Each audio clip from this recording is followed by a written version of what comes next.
Puluhan pemudik yang tiba di Banyumas, Jawa Tengah harus mengikuti proses karantina guna mencegah penularan corona. Bagaimana cerita lengkap di karantina pemudik di Banyumas? Kita sudah bergabung dengan Bapak Wakil Bupati Banyumas, ada Bapak Sadewo Trilastiono. Selamat sore, Pak Sadewo.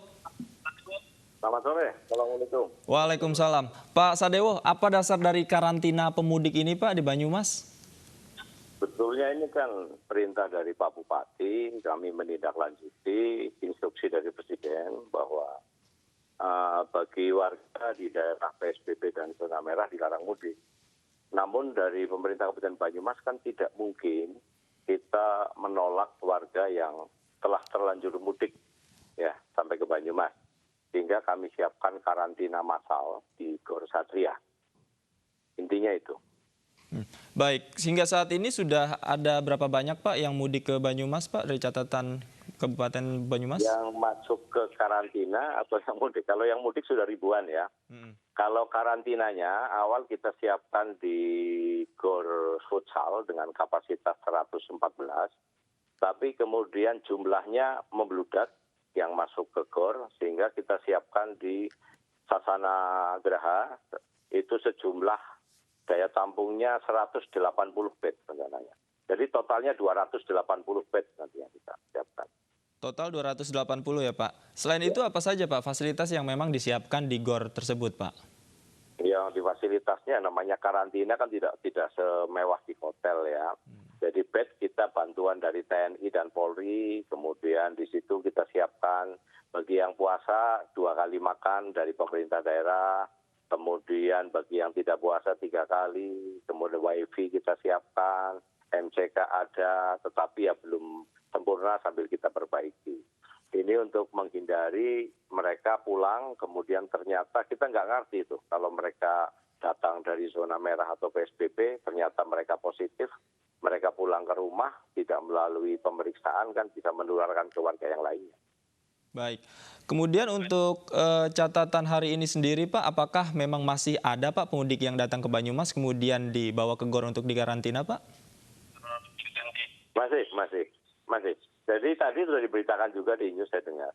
Itu yang masalah travel gelap di Banyumas juga banyak sekali. Kemarin saya wawancara ya, saya diskusi, saya ngobrol dengan beberapa teman yang baru pulang dari Jakarta, dari Bekasi.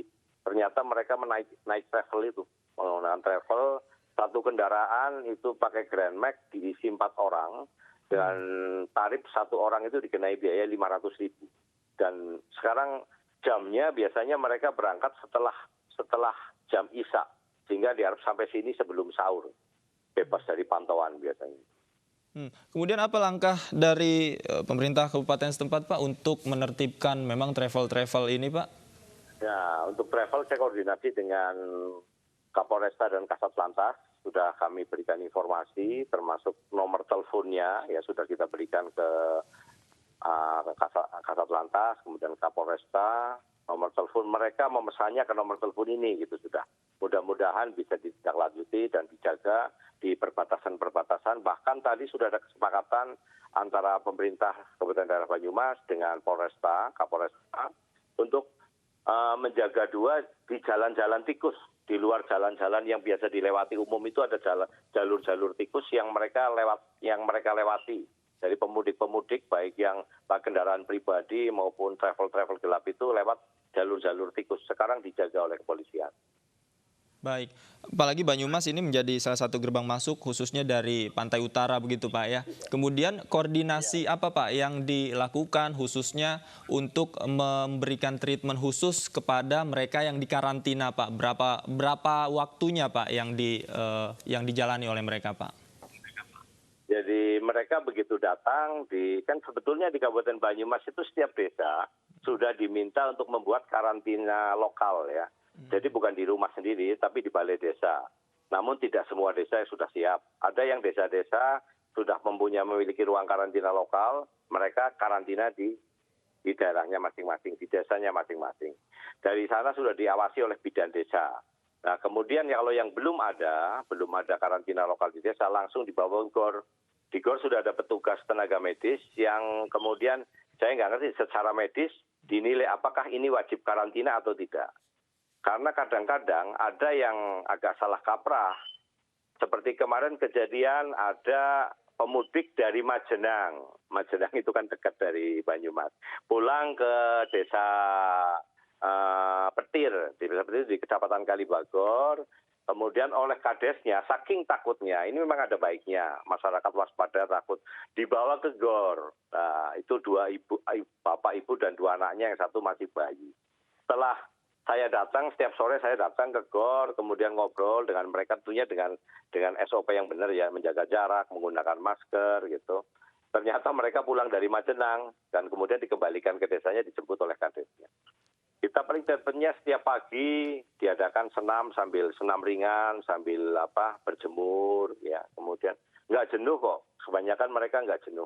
Karena GOR itu kan luas kawasan GOR-nya. Jadi tidak dikurung di dalam satu ruangan, tapi mereka bisa jalan-jalan. Baik, Pak, kalau untuk tempat karantina yang disediakan oleh masing-masing desa saat ini kan sudah berjalan, Pak. Kemudian laporannya terus selalu masuk, Pak, ke Bapak? Ya, ini yang karantina desa itu sudah berjalan, tetapi baru memulai ya.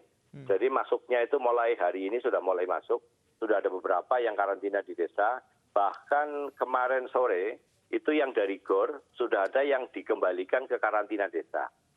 Karantina desa sudah siap, kan saking tidak tahunya langsung dibawa ke GOR. Tapi setelah dijelaskan oleh kita bahwa yang desa yang sudah memiliki karantina lokal akan dikarantina di desanya masing-masing. Baik. Terima kasih Bapak Sadewo Trilastiono sudah bergabung bersama kami, Pak. Kita harapkan Banyumas semua angkanya makin menurun dan semuanya sehat warganya. Terima kasih Bapak Sadewo.